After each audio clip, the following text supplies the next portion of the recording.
Ini yang kita temukan di Alkitab, saudara. Begitu dekatnya saudara kita itu. Masih ingat ketika Yeskiel, kok saudara baca kitab Yeskiel? Berapa ratus hari Yeskiel suruh tidur miring sebelah kiri? Ratusan hari loh saudara. Miring kiri, gak boleh gerak. Hebat sekali. Dan macam-macam yang Tuhan suruhkan. Nah, hari itu ini Keluaran 32. Papa dengan Musa masih asik di Gunung Sinai. Mereka berdua diskusi, cerita, panjang lebar sampai 40 hari itu Musa itu nggak rasa apa-apa. Karena begitu asiknya Musa dengan Tuhan. Ayat yang ke-7. Berfirmanlah Yahweh kepada Musa. Ini marah saudara. Papa marah keras. Pergilah, turunlah, sebab bangsamu. Lah, berubah ini. Di Keluaran pasal 4. Papa berkata bangsaku, anak sulungku itu Israel. Tapi waktu dia emosi, dia berkata bangsamu itu Musa. Kenapa berubah? Karena Tuhan marah kepada Israel.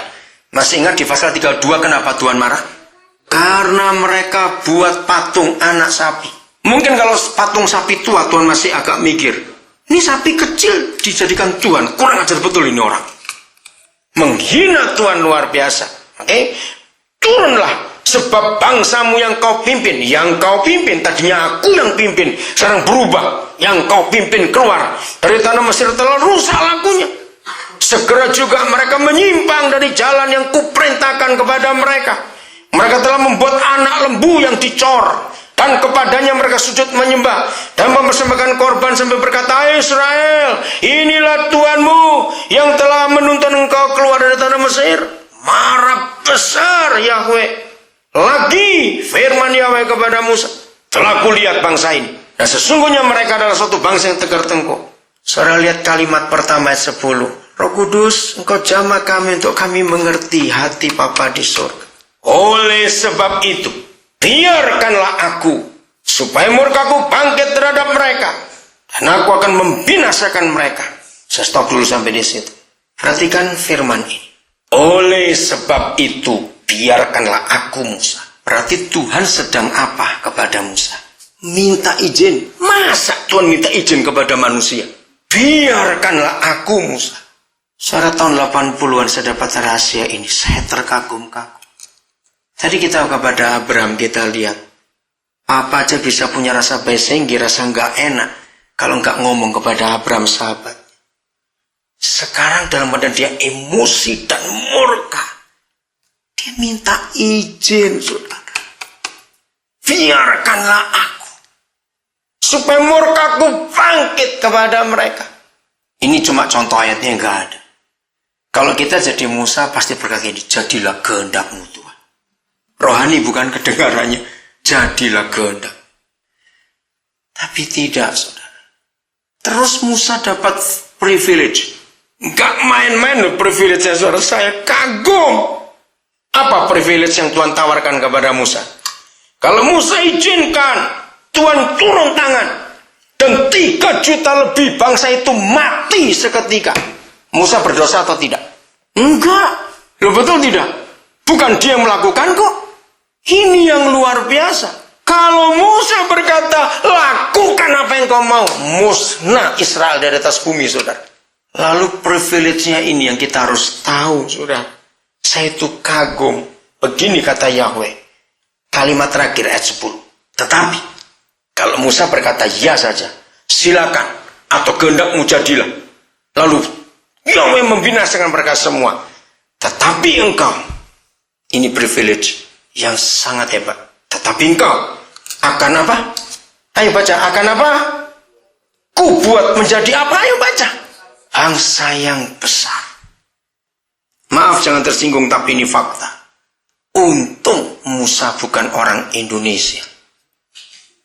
Nah, apa hubungannya? Orang Indonesia itu selalu bilang mumpung, dikit-dikit mumpung. Ini kesempatan, ini kesempatan. Ayo ya atau tidak, nggak usah malu-malu. Mumpung, ini mumpung. Saudara, kalau Musa orang Indonesia, ini mumpung, ditawari. Musa tidak minta. Kalau Musa orang Indonesia, maka nggak ada Israel di bumi, yang ada Musael. Kenapa kok Musael? Kenapa kok Musa ya? Karena bangsa yang baru dibuat itu keturunan Musa, bukan dari Israel. Jadi Musa itu istilah saya saja. Tapi apa yang dibuat oleh Musa, saudara? Lihat ayat 11. Baca kalimat pertama. 1, 2, 3. Lalu Musa mencoba bagaimana melunakkan hati Yahweh Tuhannya. Saya kagum betul. Tuhan lagi emosi, lagi marah. Kalau saya bayangkan begini, begitu Musa melihat Yahweh marah, ini emosi besar, saudara, nggak main-main. Sampai berubah, bangsamu yang kau pimpin. Pada tadinya enggak. Bangsaku, anak sulungku yang aku pimpin. Berubah karena dia kecewa. Izinkan aku Musa untuk memusnahkan mereka. Serius ini kemarin.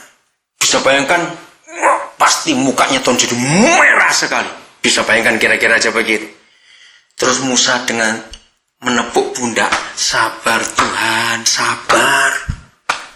Ngerti ilustrasi ini, saudara? Begitu dekatnya Musa. Mari kita lihat cara Musa melunakkan hati Bapa di surga.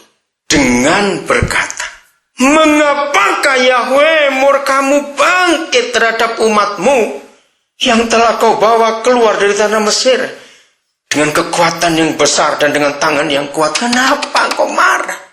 Ayat 12. Mengapakah orang Mesir akan berkata, Roh Kudus, engkau jamah kami untuk kami mengerti ini. Mengapa orang Mesir akan berkata, lihat, dia yang membawa mereka keluar dengan maksud menimpakan malapetaka kepada mereka dan membunuh mereka di gunung dan membinasakannya dari muka bumi. Kalau saya cuma baca begitu saja nggak akan ngerti. Maka itu dari tadi saya katakan, bagi saudara yang pertama kali mendengar saya ngajar, ini cara saya. Semua ayat Alkitab yang saya pelajari, untuk saya mengenal hati Bapa di surga, saya selalu menggunakan logika anak-anak. Catat itu. Jangan pernah mempelajari Alkitab menggunakan logika teolog. Kalau saudara mempelajari Alkitab pakai logika teologi, yang lahir adalah doktrin. Tapi kalau kita mempelajari firman menggunakan logika anak-anak, yang lahir adalah kebenaran. Itu bedanya. Saya belajar teologi, tapi saya tidak pernah pakai untuk hidup saya dan pelayanan saya. Teologi hanya sebagai pengetahuan buat saya. Maka itu kalau saya ngajar dengan cara seperti ini, saya pakai logika anak-anak. Dan ternyata gampang dimengerti. Kebenaran itu muncul kalau pakai logika anak-anak. Papa senang menemui kita dengan logika anak-anak. Yang ingin tahu, bukan sok tahu. Tidak ada anak-anak sok tahu. Betul? Semua anak itu pasti ingin tahu. Itu bedanya kita dengan anak-anak. Dalam logika anak-anak muncul begini. Ayat 12 itu. Saudara siapa pernah ngalami? Waktu kita ke supermarket atau ke grocery store atau kemana saja. Terus anak kita itu minta sesuatu. Kita nggak boleh. Terus dia nangis. Biasanya kita pakai cara apa? Nggak malu dilihat orang. Malu dong. Kamu nangis begitu. Nanti orang ngomong apa? Saudara, maaf Papa, aku harus ngomong ini. Musa gitukan Tuhan. Yahweh malu dong. Kalau sampai engkau bunuh mereka semua, nanti orang Israel ngomong apa? Lihat itu. Dia nggak sanggup memelihara bangsa besar itu, maka itu dibunuh semua. Ya ampun, Tuhan dia nak kecilkan oleh Musa. Betul tidak, saudara? Lihat, nanti orang ngomong apa? Kalau engkau marah lalu bunuh mereka semua. Belum selesai. Ada 3 hal lagi yang kaget. Masih ayat 12. Setelah kata dari muka bumi, ada kata apa ini penting? Ada kata apa? Ayo Alkitab saudara lihat, masih ayat 12 Keluaran 32. Ada kata apa? Berbaliklah. Ada yang bawa bahasa Inggris? Saudara kan kagum, ada kata repent. Tuhan disuruh bertobat saudara oleh Musa. Gila enggak ini? Repent. Kaget sekali. Berbaliklah engkau dari murkamu yang menyala-nyala itu. Begitu dekatnya Musa dengan Bapa di surga. Ketika dia marah, bisa sedekat ini.